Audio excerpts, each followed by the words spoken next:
Good morning, everybody. Welcome to the Meta Cafe. Grab your cup of coffee or your tea, sit back and relax, and let's chat about what's happening in the stars, what's happening in the sky above, what's happening for the weekend.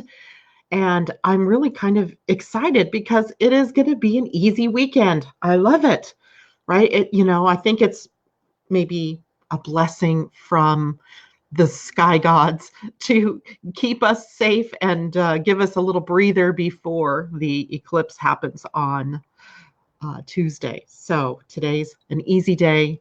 Tomorrow should be an easy day. And Sunday should be an easy day. Now, that doesn't mean there aren't, little bumps going on in the sky with the moon, but there aren't any other big planetary energies. It's almost like that pause before the big one, right? The big one coming on Tuesday with that eclipse. So today, that gives me some breathing room to be able to talk to you guys about the eclipses and to do a couple of chart readings. I can't believe it. Only 2 people reached out and wanted me to look at their charts. Yowza, I don't believe that. Maybe we did a good job of talking about it. Everybody knows what is going on in their charts. So if I have time, I have my card deck sitting with me. We can do some readings there. So let's just jump right in. Let's say good morning to a couple of people. Good morning, Linda. It's good to see you. And Angela, good to see you today. And Patricia, we love easy days. Yes, we do. Mimi, good morning from the gallery. Yay. Good morning. And Debbie Tibbetts-Tumiel, good morning to you. I got to tell you, I almost knew this before I even looked at anything this morning, that this is going to be a good day, because I woke up and I was really excited. I have all these things going on. Remember when it was my birthday last week and I said that I was this year I was an emotional manifester, and I'm always a generator, so I'm never losing the generator part, but there's this emotional manifester part of me that's being triggered for the entire year. So I woke up and I was like, oh my God, I've got that book to read. Oh my God, I've got that book to read. Oh my God, I've got that thing to write. Oh my God, I've got that program I want to do. I was so filled with ideas and so filled with excitement about all of the things that I could do. And I had to stop myself and step back and go, okay, you can be excited, but you only have so much time, so much energy, and you are also a generator. You don't need to get involved in 15 million things, start them all and never finish them, right? That's more of the manifester. They're the initiators, and then they, pass the ball on to someone else. Well, in a business like mine, I don't really have anybody to pass the ball to. So I have to be very careful about what I enter into because of the excitement level right now. And then I pulled the chart for today and I see, what is it? We're all emotional manifestors today. So it was pretty funny that I was feeling that way. This is exactly the setup that was in my chart on my birthday, as far as what was triggering the emotional manifester. And it's that connection from the throat, gate 12, down to the gate 22, where Neptune has been sitting long term on the emotional center. And what's at gate 12 is Venus. So luckily, this makes this good energy, right? This is really good connection. This is good emotional energy. Now, for some of you who've told me in your life that you sometimes have felt like you were bipolar, or I guess it is called manic depressive. Maybe that's bipolar. I don't know. But irregardless of the psychological terms, this is a channel that when it's activated can get you up on that high and then drop you like a bomb onto the other side. So if you're like me today and feeling that high, let me give you the date where it may end. And I don't want you to feel like, oh, life is over. It's just that cycle is done. And wow, wouldn't you know it, it ends on the day of the eclipse, July 2nd. Yay. So just know that if you're on this high today, try not to make any big decisions. Make decisions, that are in alignment with your true type, not with what you're resonating with today.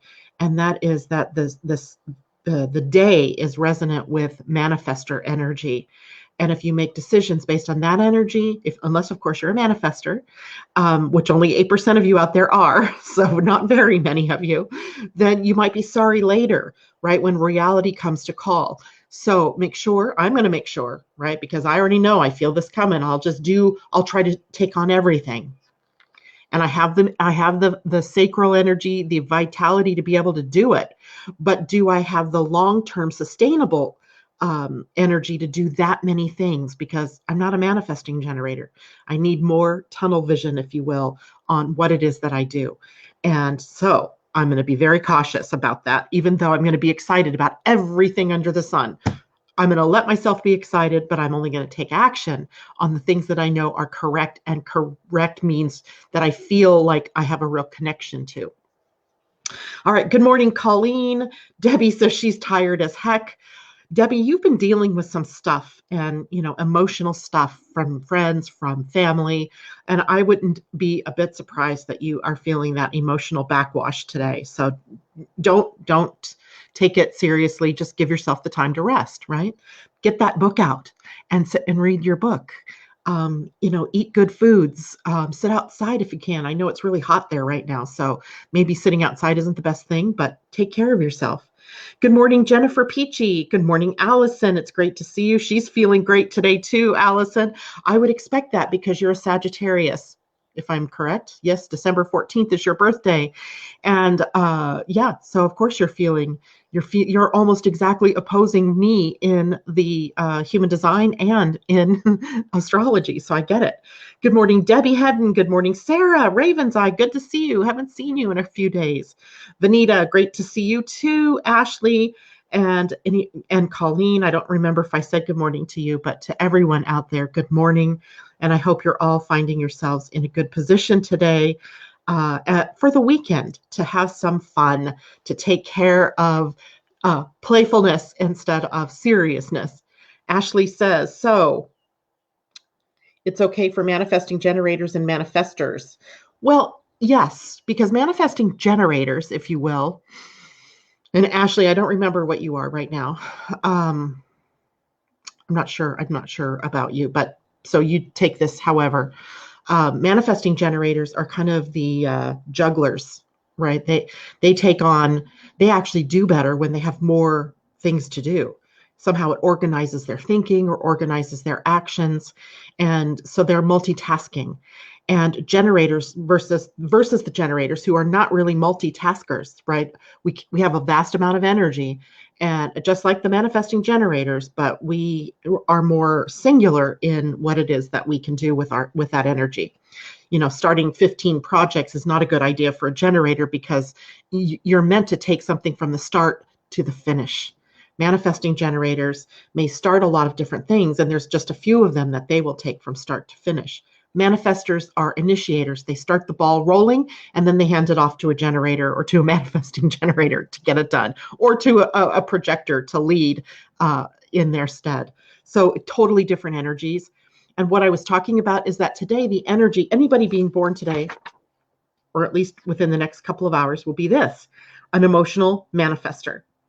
And that means that they have the energy for initiation, but they initiate those things and only follow through with those things that really feel good to them, that are deep, that they're deeply connected to through their emotional field. So I hope that makes sense for everybody. Sarah says, I understand, Debbie. I have felt like a hamster on a wheel, dealing with a lot of people leaning on me emotionally as well. Yow. That's difficult, Sarah. Make sure you take care of yourself in all of this. And is it really appropriate for you to be dealing with other people's emotional stuff? And maybe it is. Maybe these are clients. Maybe these are family members or good friends. And sometimes that's what it is. Just make sure that you don't become their feelings or their emotions.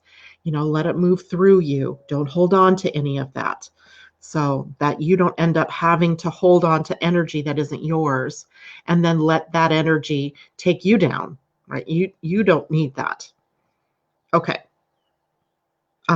Ashley, 5-1 emotional manifesting generator. Exactly. Okay, Ashley. So you're a balancer, right? You get to juggle, and maybe you spaghetti throw a bit. Maybe you throw a few things out there and see what sticks. And then whatever sticks is what you focus your energy on. That's kind of the manifesting generator way. But the manifesting generator, and this is, I don't know how we got into this conversation, but this is a really good point of, if you're a manifesting generator, you do physically, health-wise, much better when you have more things to do, because otherwise you're kind of like, trying to hold lightning in a jar. And all of that high energy just pings around inside your body, moving from organ to organ, from system to system, and not in a healthy way, right? Usually in a way that's cutting you up in some way, cutting up your energy in some way. So you really do have to have many things out there that you are interested in, that you're focused on, and the ones that stick are the ones that you will eventually hold to and take from start to finish. But you really do so much better when you have lots to do as opposed to nothing to do.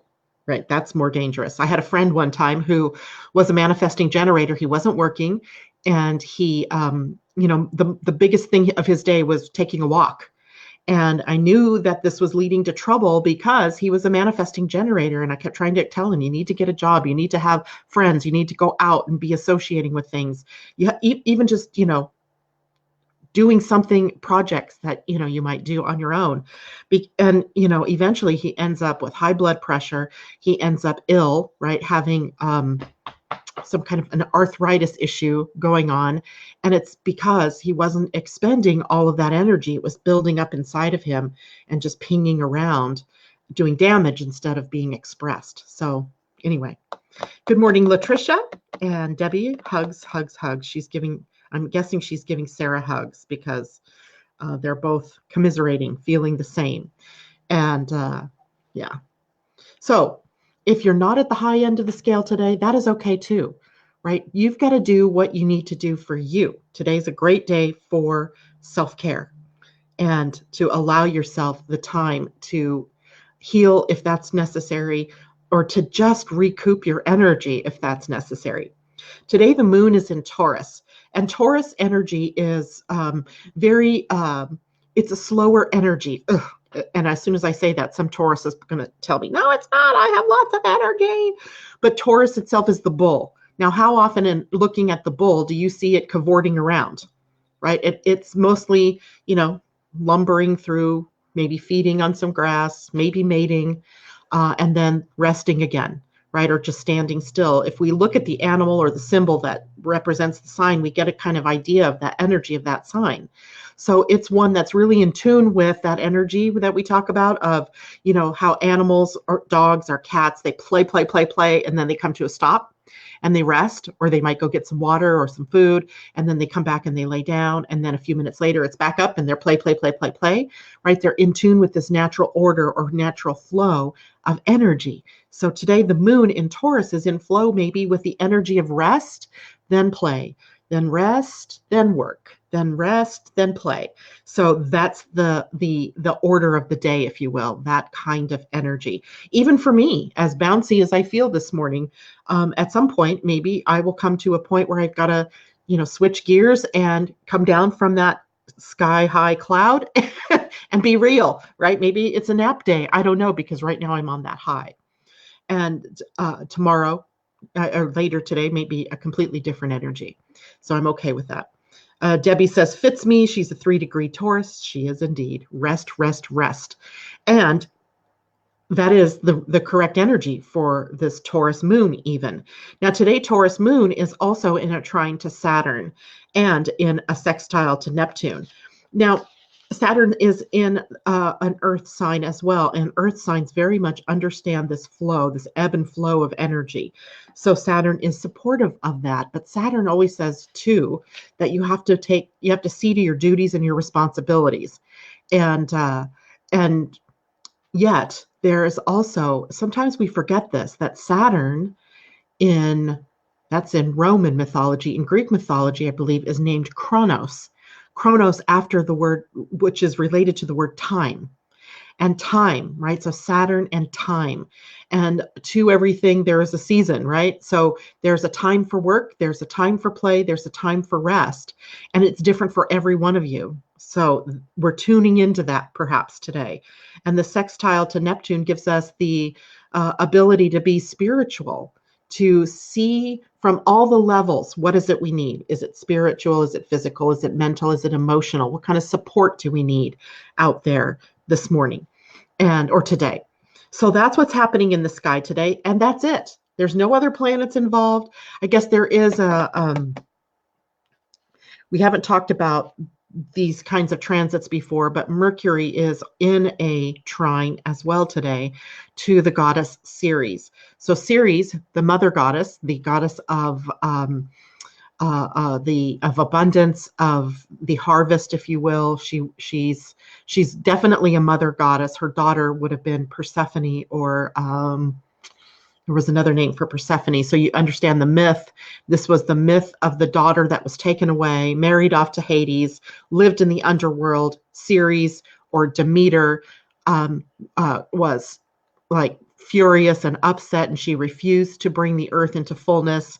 And so the gods ended up making a deal with Hades that Persephone could live 6 months of the year above with her mother, and 6 months in the underworld with Hades.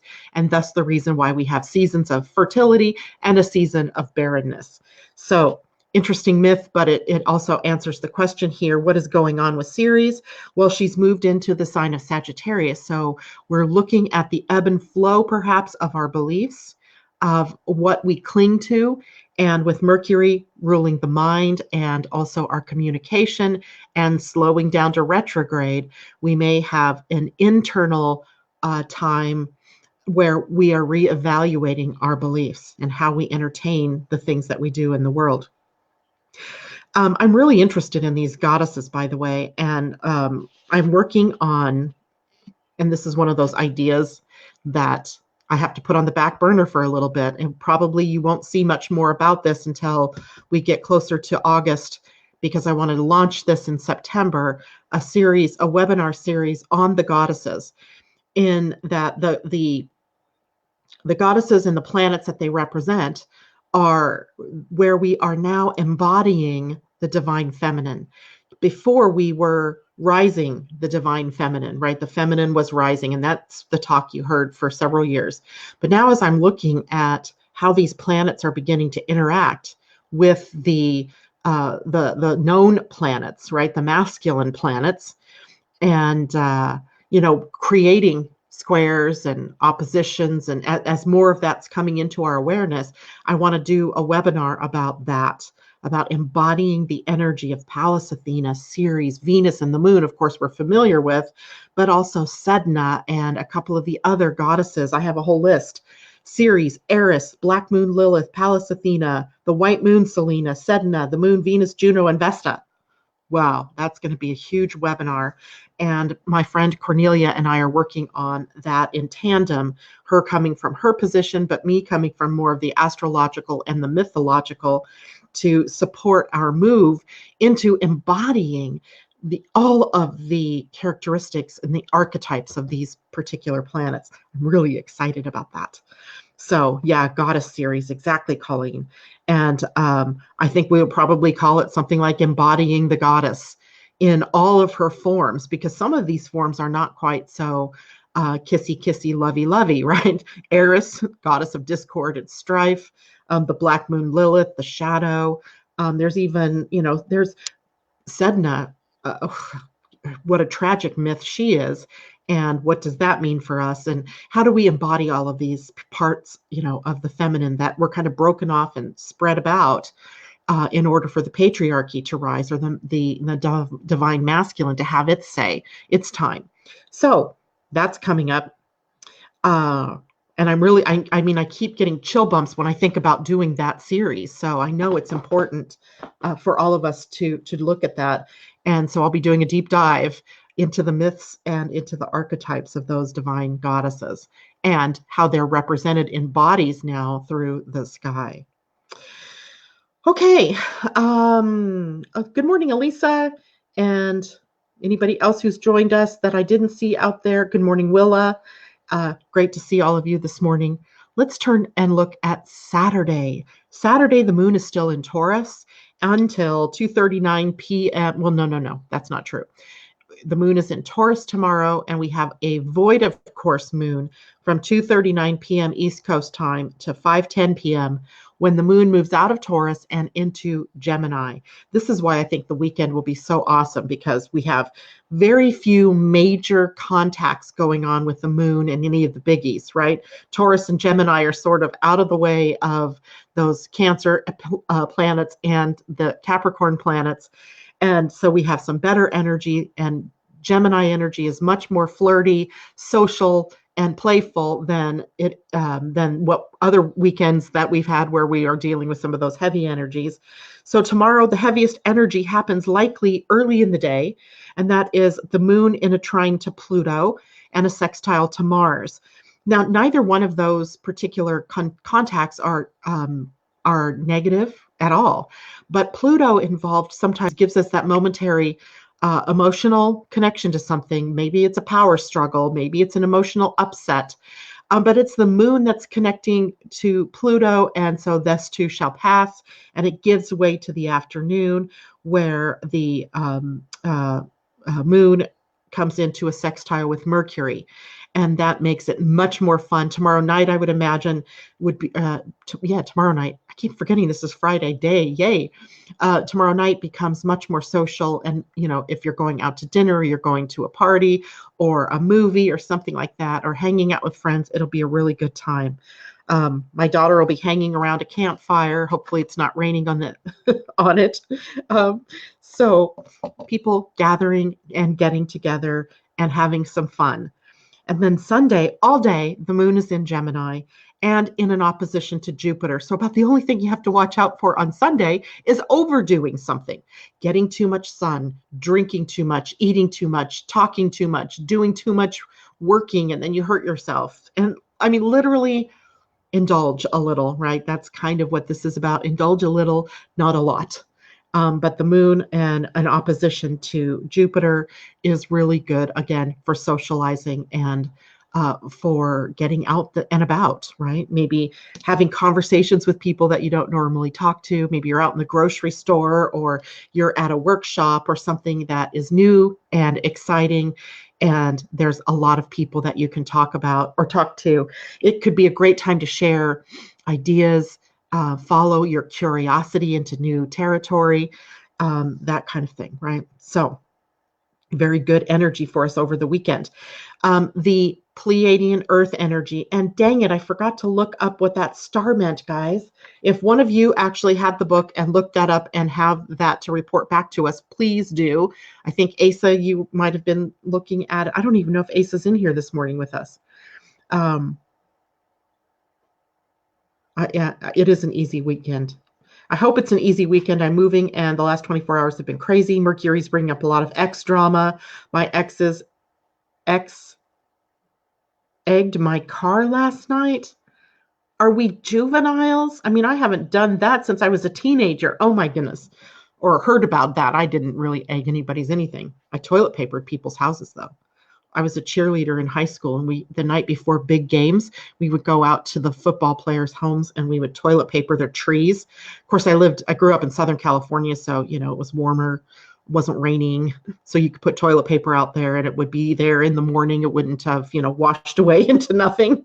So that was about the worst I ever did. But that just seems so juvenile. Ashley, you're so best done without him. And yeah, it will be an easier weekend.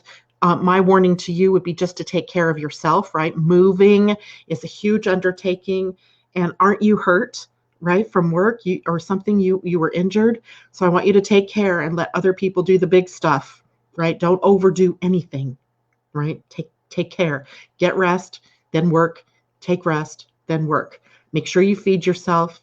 Make sure you take rest when you need it, and don't overwork. Okay. And I know, easy to say when you're looking at a house that needs to get moved over here. So take care. Now let's look at the Pleiadian Earth energy for the weekend. Today, June 28th, it's a 5 enlightening. And I love this energy. 5 is the energy of change, surprises, maybe upsets in those ingrained patterns that we have. Those patterns, the things that I'm always doing the same thing. And I'm looking at my life going, why do I keep doing that? Finally, I look at it and I'm like, why do I keep doing that? Why does that keep showing up? So today's a great day to change, to disrupt those patterns. This is the 5 universal energy. So we are all resonating with that energy, all life forms. The enlightening part of that is also from Mayan astrology, Ahau. And Ahau was a symbol of the king, right? The king or the ruler of the society. And it also represented social progress. So the society, the culture was always organized, at least in that time, around the king and around the spiritual leader who was called the shaman and or the jaguar spirit or Ish. And so Ahau or Ahau is about enlightening, right? Enlightening, committing to ideals and refusing to get pulled into that polarized energy. And it'll be interesting for those of you who have a lot going on this weekend to see. I mean, obviously, moving for you, Ashley, is a huge change, and it might begin today. I'm guessing if you're moving over the weekend, you're in the process of packing, maybe loading trucks, etc. So, committing to ideals that break you out of patterns, old patterns. That's today's energy. On Saturday, the 29th, it's a 6, right? We're moving up in the numbers. It's a 6 being, which in Mayan astrology was Emish. Emish was the alligator or the crocodile, and it represented birth. It represented a new beginning. It represented the creative energy, the reproductive energy to put toward birthing something. And the people who had Emish were considered to be mothers or nurturing types of people. Even if it was a male that had this energy, they were imbued with this creative birthing energy. And the number 6, the universal energy for tomorrow, is about flow, right? Traveling, movement, right? Actually taking and moving somewhere. I mean, it's all kind of right and perfect for, Ashley in this move, but also for all of us. The only thing we really have to watch out for with Emish energy or with being energy is getting into neediness, being reactive, right? This is also viscerally emotional energy. And if we get reactive or we become judgmental or critical of others or critical and judgmental of ourselves, then we're feeding into the negative expression of this energy. So we want to be creative. We want to be nurturing, whether we are nurturing others or nurturing ourselves, right? It's all part and parcel, all part of tomorrow's energy. And then on the 30th, Sunday, can't believe we're at the end of June this weekend, guys, will be the 7 energy. And with 7 energy is merging and breathing. Merging, breathing. So the 7 merging is about universally adopting a conscious of merging your consciousness with all beings, with all of the planet, plants, animals, minerals, rocks, water, trees, you name it, right? That sensing the belonging, how we all belong to one another, with one another, how we can merge our consciousness with all life, right? All life on the planet, all life in the spheres, all life in the universe, because it's universal energy. Now, breathing was related to Ik or Ike in Mayan astrology, which was the wind, the representation of the wind. In Pleiadian, it's the representation of the breath. And right, the in-breath and the out-breath, the flow. And in that, being able to see multiple viewpoints, right? To see the rightness of how whatever is happening in its right and perfect timing, happening in its right way, taking in the new information that might be available, and then breathing that back out, sharing it, spreading it to others. And that is the energy of Sunday. None of those 3 days seem particularly terrible. The only thing I'm worried about a little bit on Saturday is that, remember, we had that trine to Pluto, and that can make for some emotional stuff going on between people. And then, of course, we have the needy, reactive, possibly judgmental or critical energies on that same day, as in the shadow energy, if you will, of the Pleiadian Earth energy for that day. So just, that's a minor, really a minor blip on the screen. But just know, if you're feeding into somebody else's emotional stuff, that you can choose to break that off, right? You can have empathy, you can have sympathy and compassion, but that doesn't mean that you have to solve their issues. It doesn't mean that you have to take in and make that emotional stuff yours. And right, remember today, everybody, whether you have an open emotional center or not, you have a defined one today, actually for the next several days. because Venus right here is there till July 2nd. And that completes this channel because neither Neptune or Venus are moving over the weekend. So we are emotional beings this weekend. So if you have an open emotional center, you are already aware, I'm sure, of how you are an empath and how you're sucking in that energy and tending to hold on to it at times and make it yours. But you're really meant to just understand the emotional energy that's happening around you, tapping into it, but not making it yours. My teacher said she called it being the screen door and not the sponge, right? So you're just letting it flow through you and it touches all the little parts of the screen, informing you of its energy, but it doesn't stick. It blows through, right? You're not absorbing it and holding onto it like a sponge would. Okay, I hope that helps. Let's see. Kathy Miller, good morning. Ouch, I'm in a very emotional exchange with a few people on Facebook. I'm so bad because I enjoy stirring the pot. I'm not even treading into that one, Kathy. All I can say is sometimes that comes, never mind. I would question whether you really, is it worth it to stir the pot, right? What are you doing that for? If it's because you need a sense of excitement or something, try something new, because literally getting into arguments and altercations on Facebook is counterproductive. And if by stirring the pot, maybe you are sending out an alternative viewpoint to someone else's, then let's make it positive and, a way to open discussion and not as an attack. I can't imagine you attacking. I can imagine you stirring the pot though. I just can't imagine you attacking. So hopefully that these are positive exchanges and not negative exchanges that you're creating. Debbie says, don't swim out too far in the ocean. Watch the riptides. They have been bad. If you see red flag warnings, don't swim. On the Gulf Coast, we've had 7 drownings in the last 2 weeks. Have fun and be safe. Great reminder for those of us that live along the water.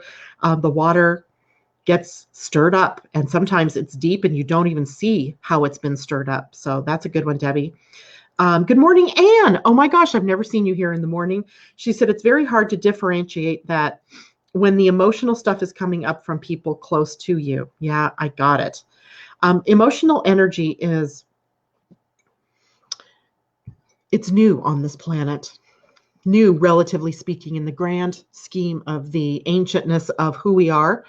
The emotional center is a fairly new center. And so we're like babies in this way. We don't really know how to use emotional energy positively. And yet we're having to learn that because we're moving to an evolutionary leap that comes in 2027 that is changing fundamentally how we entertain the energy of life on this planet. And it's through the emotional center. So we're having to learn how to do this, right? How do we work with the energy of emotion? And the energy of emotion is more like a compass, right? A compass.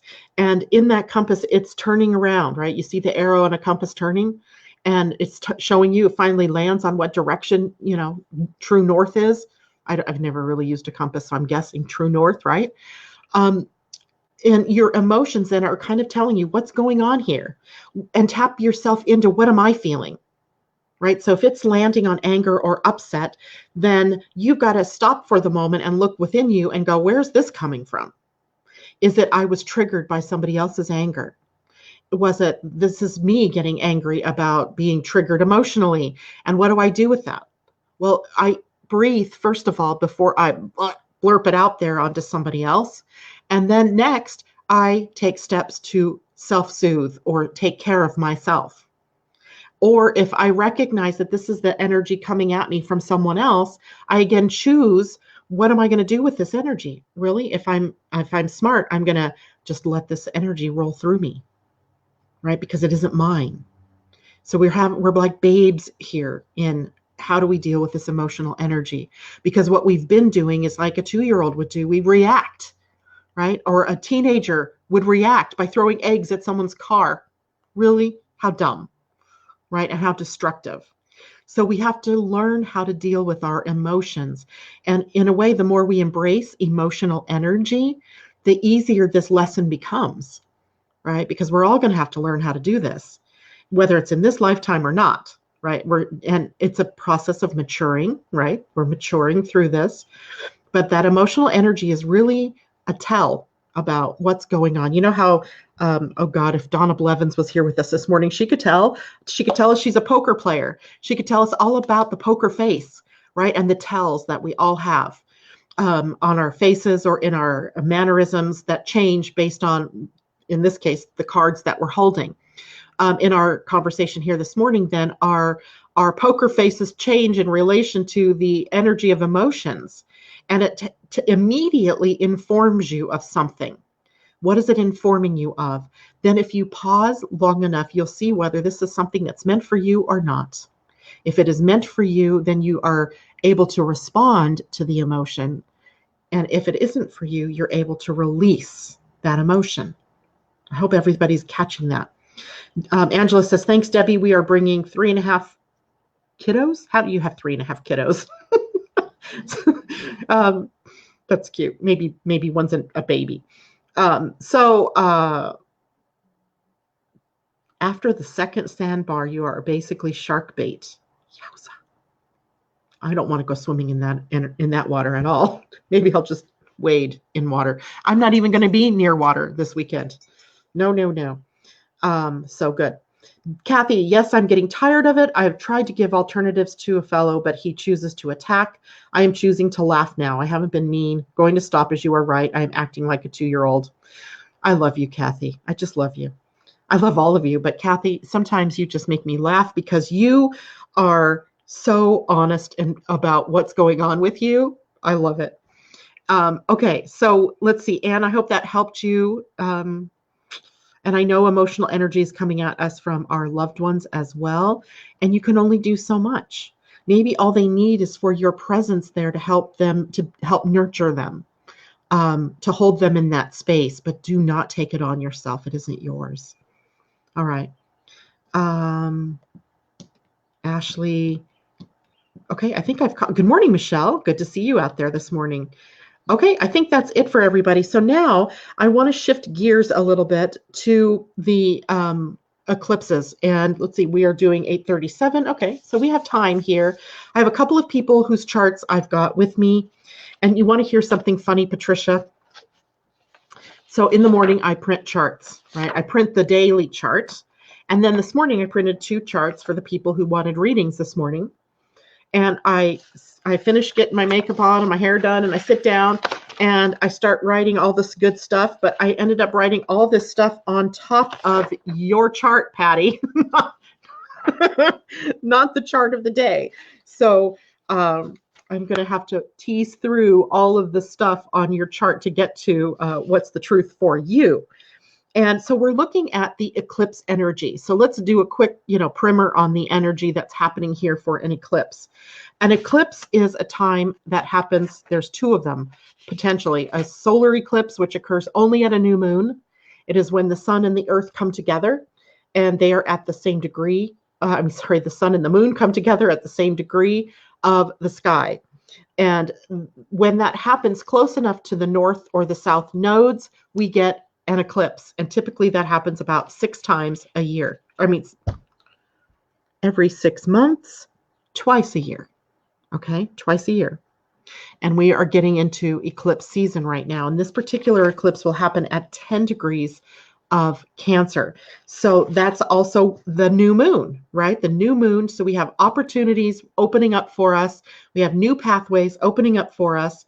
And I find it interesting, Ashley, that you're really going to be sitting in a new home at this new moon and the eclipse. So how fun is that, right? Something new opening up for you, a new opportunity. Patricia, that is also the case in your chart, right? The 4th house is where Cancer is in your chart. And 10 degrees of Cancer is smack dab right there in the middle of that house.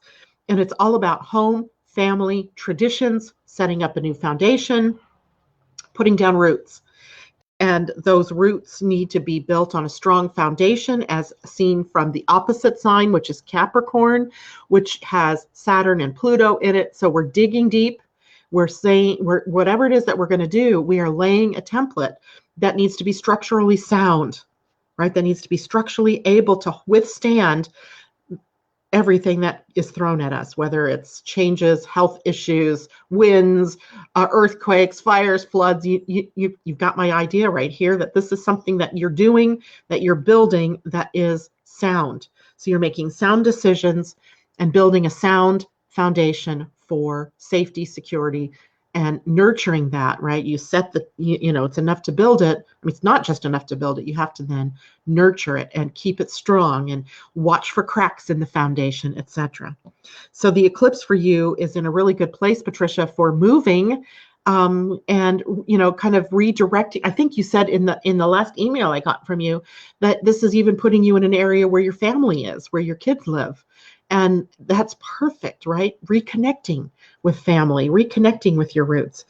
And then not long after the eclipse, Venus also will move out of Gemini and into Cancer. She's going to move through that sign and, shore it all up for us, ease our path forward in the building and the holding on to that new foundation, right? The shoring it up, the strengthening of that foundation. So for you, the solar eclipse is in a very good place for doing exactly what it is that you're doing, that moving, that relocating, particularly because your south node is also in that sign. So it's later, it's 5 degrees beyond the eclipse point. But I want to say that in a way, what this is doing for you is bringing you back home. It's like you've been on a journey, and that journey is taking you to places, maybe meeting new people, and now it's time to complete the journey and come home. And now integrate all of those experiences, maybe passing on your wisdom, helping that generation of people that you brought into the world to move on through the next time period. So it's almost perfectly eloquent, poetic even, what's happening in your chart. And literally, I could look at this and say, there's not a whole lot of issues around this. I do want to give you one warning, and that is that Mars is in your chart at the opposite end of this eclipse. And Mars can make accidents, right, when we're not conscious. So I want you to be in your body in every moment, and I want you to stay in your body in every moment and be aware, stay conscious. And if you are noticing that your body is getting tired, or that you're, you get that feeling of the haziness and you're nodding off, stop what you're doing and rest, because Mars will give you that energy. It will give you that stamina, but it can also cause you to overdo things. So be very mindful of that. I don't know where you live, and I kind of know where you're going. I don't know how far of a move that is. So if you're having to drive a long distance or something, build in rests and don't go beyond what you are feeling in your body is okay for you. All right, that'll keep you safe. Other than that, perfect timing for you to be doing this. All right. Now, the other reading I'm doing today is for a woman named Sean. And Sean, this is for you. I know you're not able to listen live, and that's okay, because I can tell you exactly where this is happening in your chart. And I see why it was that you might have been a little concerned about it, but really you don't have to be concerned, Sean, about this particular eclipse. It is happening in a place that is broadening your horizons. It's in your 9th house, which is the house of higher thinking, of higher education, of gaining altitude in your perspective, of being able to see things from that higher perspective. It's like tapping into your inner knowing, or it's like tapping momentarily into God's perspective and being able to look down here at your life and on this planet and see what's next. Now, for you, the sign of Cancer then is where this is happening for everybody, by the way. But for you, Cancer is on that 9th house. Capricorn, the opposite sign, then is in the 3rd house. And where you may need to do some work during the next 2 eclipses, this one and the one on July 16th, which is a lunar eclipse, is in working with your mind. And the mind, even though you have no planets in that house by birth, I want you to look at what it is that you're focusing on with your mind. Is your mind supporting you, or is your mind undermining you? And the reason I ask you that is because you have a ton of planets in the 12th house. And the 12th house is the house of the hidden, the house of self-sabotage, literally the house of bondage or prisons. And what we find in that house is it turns out it's a house of bondage and prisons of your own making. And you also have the key. In your particular chart, Pluto, North Node, Pallas Athena, the Sun, and Mercury are all piled into that one place. So you have a lot of letting go, releasing yourself from self-made prisons. Now, you could even argue that if you were imprisoned, let's say, and I don't think this is the case, but if you were literally in a prison, let's say, that it was also self-made, right? You can't not take responsibility for whatever the prison is that you find yourself in. So the eclipse pattern then hopefully is helping you elevate that perception of what you have in your power to be able to change, and also to help you look at the third house and say, what is the pattern that is in here? What do I think? Right? What do I think about? If I'm constantly thinking about what I don't have, who is always hurting me in my life, or what I can't do, then I am perpetuating that. I am making that more powerful and stronger. I am deepening the time I'm going to be spending in that damn prison. So this is the time. Release yourself from that prison, right? It's a prison, like I said, of your own making. Now, sometimes I look at a chart like that and I see, okay, this is, by the way, all in Libra in your 12th house. So Libra being the sign that squares Capricorn, that squares Cancer, and opposes Aries, right? Last couple of days, the moon moving through Aries must have been tough for you. It would have been triggering all of these kinds of things. The eclipse pattern across Cancer and Capricorn will be triggering all those places where you're holding yourself as prisoner. Okay? And I wish I had you to talk back to me this morning. So I invite you to email me back after you get to hear this. Maybe you can help me define better what your prison is, and I can help you find that key, right? The key that is going to unlock that door. In a strange quirk of happenstance, the planet Chiron is opposite of your house of prisons, and it is the key, right? Chiron, the symbol is that of a key. Here's the symbol. If you guys can see the symbol for Chiron, right? Chiron looks like a K on top of a circle. Dang it, I don't know how to get this more. There it is, right there. So Chiron symbol, that is a key. Your key is in the 6th house, and it's about doing the work on you, right? Getting yourself out of that prison. And I understand you were, let's see, how old are you? 2019. You must be right around 40 something. You might be at you're what, 42? So you're in your midlife crisis, I would bet, which is that Uranus opposing Uranus. Let me look at your chart again here. You will be. That's also coming up. So it's time for you to change your life. It's time for you to reconnect with something that's really true for you. And you definitely may need some help with that. So I would advise you to either, you can get an astrology reading, you can get some counseling or a coach to help you move through this time period. But I think, Sean, for you, that would be really important. All right. And again, if you have any questions, you can email me. And we can talk some more about that. Okay, how's everybody doing out there? Michelle says, I had to that too, better now. Okay, Sarah said, I should have messaged you on Messenger yesterday about my chart reading. Maybe that wasn't a good way to communicate. Is email better? I didn't get a Messenger message from you, I don't think. Usually it would pop up and tell me. I didn't see it, and I don't have one. So usually email, I posted my email yesterday for everybody to send that to me, but I can pull I think, Sarah, do I know your real last name, or did I put you under that? Let me check and see here really quickly. If I have it, I'll pull it up. I have time. So just one moment, Sarah. Have I done a reading for you before? I do. I have you. I got you. So one moment while I set the chart in motion here. And then it will pop up.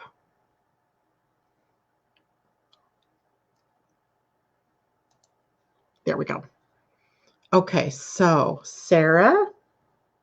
Okay, so I get what's going here with you as well. 10 degrees though, that's going to put it here. And okay, so you have a sort of similar situation to Sean that we were just talking about, but a little bit different. So let me see if I can set this up for you and explain what's going on here. Your eclipse is going to happen in the 5th house of joy, play, creativity, heart-centeredness, love, romance. And it's going to happen very close to your south node. So almost feels to me like there's a grand opportunity here to release yourself from some karma from the past. And there may be many instances in your life right now where you could resonate with sort of a pattern of letting go. And that is what this new moon eclipse is going to be all about for you, letting go, clearing the way for you to have more fun, for you to be more creative, and to engage that energy of creativity, joy, play, romance. And it requires a little bit of risk on your part. You may have to hang your butt out there on the line a little bit to get to that point. Now, on the opposite side of that eclipse, over at 10 degrees of Capricorn, is the planet Uranus, exactly at 10 degrees. And your north node then very close to Uranus at 12 degrees. So there's destiny calling here. And I'm wondering, have you had some kind of upset? Is there something big that's happened or changed in your life that you are having to work with right now? Because the next stop for this energy is in your 12th house. I mean, literally Pluto and Saturn are already there. So they're already spotlighting that prison of your own making. And you are born in 1991, so you're very close to your first Saturn return. And I can see that Saturn today is sitting at 18 degrees. So I can almost pinpoint for you exactly when your Saturn return is. And that's on December 21st of 2020. So, about a year and a half from now, you will have that Saturn return. So right now, what you're doing is in the process of releasing yourself from whatever it is that doesn't fit. What is it that doesn't resonate with you? Is it where you're living? Is it your relationships? Is it your job? Is it the way you think? What is it, right? Because literally, you're going to have to break out of this. Now, the other girl that we were talking about, Sean, she's a little bit older here. She's already gone through that first Saturn return. The first Saturn return is really about returning yourself to, or pointing yourself in the direction of being a mature, responsible adult. Now, I don't mean to say that you're not mature and not responsible. That's not my point. But to be a mature, responsible adult means you steer your ship in the direction that you're meant to go, that you want to go. And so you're actually, sort of in a quick maturing phase, let's say. But a part of your maturing is also about digging through that closet, that darkness, right? That prison. And what have you locked yourself up into? And what can you release yourself? And you can release yourself rather quickly. Uranus is involved here. And that means surprises. It might mean upsets too. But I want you to understand the nature of Uranus in this eclipse for you is to supply the needed revolutionary impulse for you to make that change, for you to break out of that pattern, to break away. But it may take time for that to happen, right? So it may be initiated by something quickly, and it may seem very upsetting, and then it settles down into a point where you can make some key decisions. I hope that helps. I mean, I know on one hand, that doesn't sound like very good news. It sounds sort of difficult, but on the other hand, it's really helpful to have something sometimes that shakes you to your core, that makes you make that move, to make that change. So relationships and one from the past, and the job has been harder to find fulfillment, but I'm trying to be happy and content. I'm in more of a healthy place, but in a weird isolated area where I can see the light around the corner. I think the light might be the beginning of your Saturn return that ultimately is going to break you out of some pattern, something. So let me look at that chart again one more time and see if there's some, oops, that's not it. There we go. That I want to say about this. See, Pluto is also there. Oh, it's your Black Moon Lilith that's here. Woo. Okay, so now here's a question for you to contemplate, and not necessarily when you need to answer for us. And I don't know that answering it in the moment is a good thing anyway. What are you afraid of? What are you afraid of? What are you deeply afraid of? Is it that you are going to lose face somewhere? That someone is going to call you out? That your reputation will suffer? That people will look down on you? Or are you so engaged in what other people think about you that you're afraid to do what it is that you want to do? So just contemplate these. I don't, you can certainly email me if you want to and, have that kind of conversation. But I want you to really look at that. The Black Moon Lilith in Capricorn is always worried about her reputation. And so then often does things to make herself fit in rather than doing what's authentic and true for her. So I want you to look at that. And it could also be the other end, but I don't suspect this is it, where you constantly do things that stink up your reputation. I don't think that's where you are, but you may look at that too. And the pathway here is about authenticity and walking the straight line for you, not for someone else. All right. Bye, Kathy. Okay. Angela, curious about your input, if you don't mind. I have today Pluto retrograde exactly on top of my natal Mars retrograde in the first house, and Jupiter retrograde on top of just transited or just transited your natal Uranus in the 12th house. Holy shit, what prison are you releasing yourself from, Angela? Right? Where are you letting go? Where are you? It seems like you're embodying the energy of selfhood at this point in time. And I'm not sure how old you are, but this may be a very empowering time for you personally. And empowering yourself does not take away from anybody else. It's about you kind of differentiating and standing out in the crowd and growth orientation for you. And where do you want to go? I take it you have a family, because it looked like you said your kids and your husband and you were all going to Florida for a vacation. So maybe contemplate while you're on that vacation about the things that make you you and what you want more of for you. Because it can only support your family for you to empower yourself. You empowering yourself does not take away from them. It enhances them. And I know from having been a mother of 4 children, often getting caught up in that kind of tug of war between family and self, right? Family and self. And then I often did this. I let go of self in favor of family. And not that I think I was wrong in that, but if I had known what I know now at that point in time, I would have done both, right? I would have supported myself, because then I would have known that what I was doing was also supporting my family. So take a look at that for you. All right. That's my input there. And the retrograde gives you the opportunity to do that inner work. The retrogrades, all those planets that are retrograde there. Saturn, Pluto, your natal, your Mars was retrograde, and Uranus isn't retrograde. I'm not sure if you said Uranus was retrograde for you, because now I've lost the sentence. Where was it? Natal Uranus retrograde. So yeah, in the 12th house. So you're having to unlock some other deep-seated things, past life possibly issues where you stayed hidden, or maybe you didn't stay hidden, and in this lifetime you're like, I'm staying hidden. But I'm going to urge you to bring out more and more of you. Sarah says, thank you. Yes, I've been feeling this for a while without knowing when and how. It's now. Sarah. Okay. Angela, thank you. I appreciate the input. You're welcome. Most welcome. Ashley, I do also have Pallas at 5 degrees of Cancer and Vesta 1 degree of Capricorn. So they're far enough away that they're not necessarily hit at this moment in time, but they'll have their day, right? They're far enough away. We need about 2 degrees of orb in a orb, meaning the space between the 2 planets, in order to have them really be activated during that time.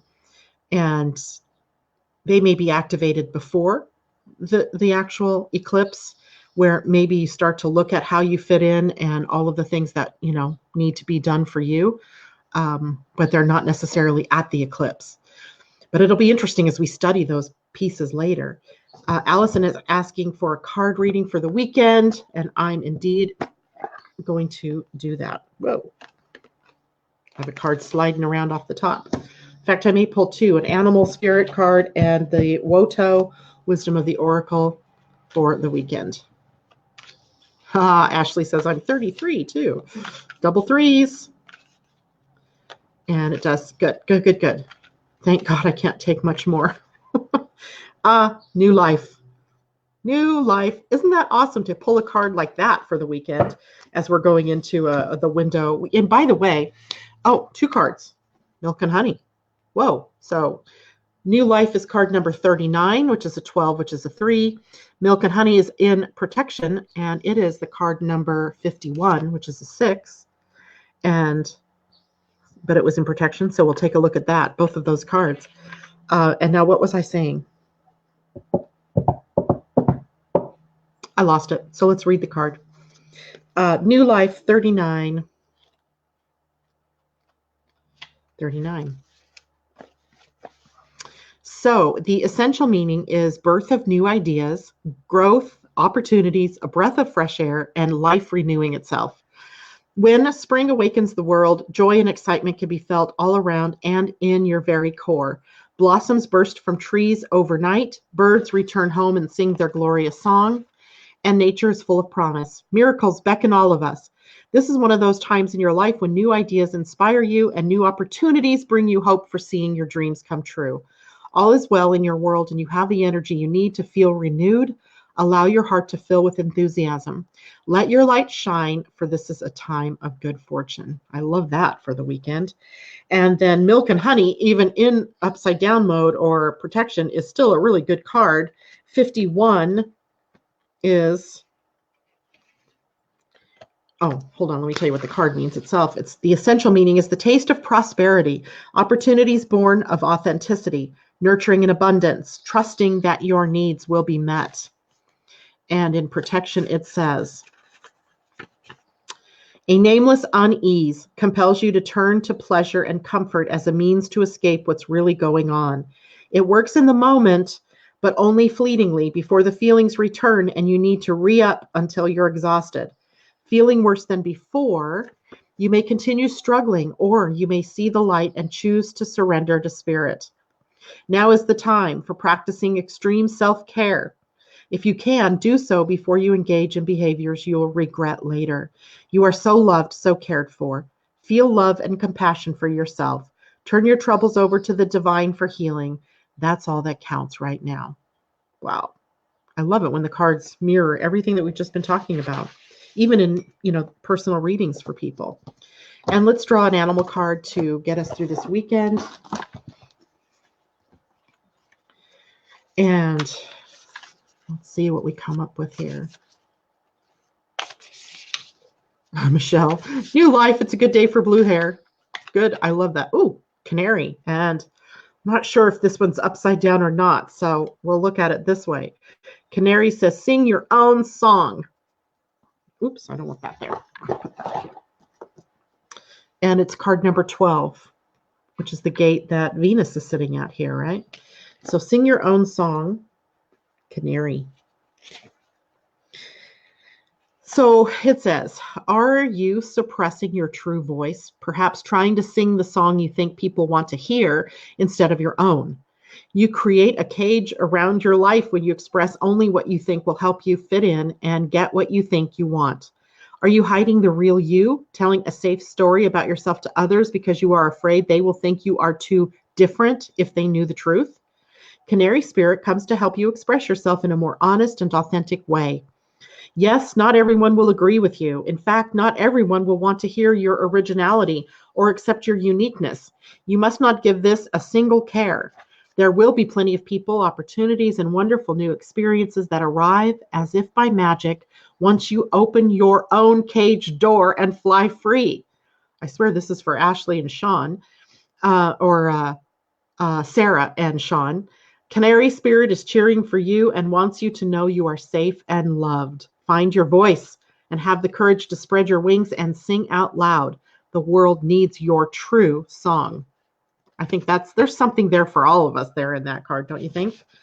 As that is what we're being called to do, right? Why would we be called to claim our authority and live in our authenticity if not for the fact the world needs our particular song, our particular expression of that song? All right, guys.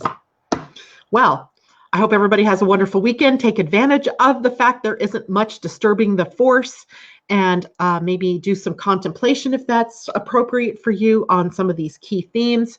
How can you release yourself from a prison or your cage and sing your true song? And how can you tap into a new beginning and the land of milk and honey? All right, guys.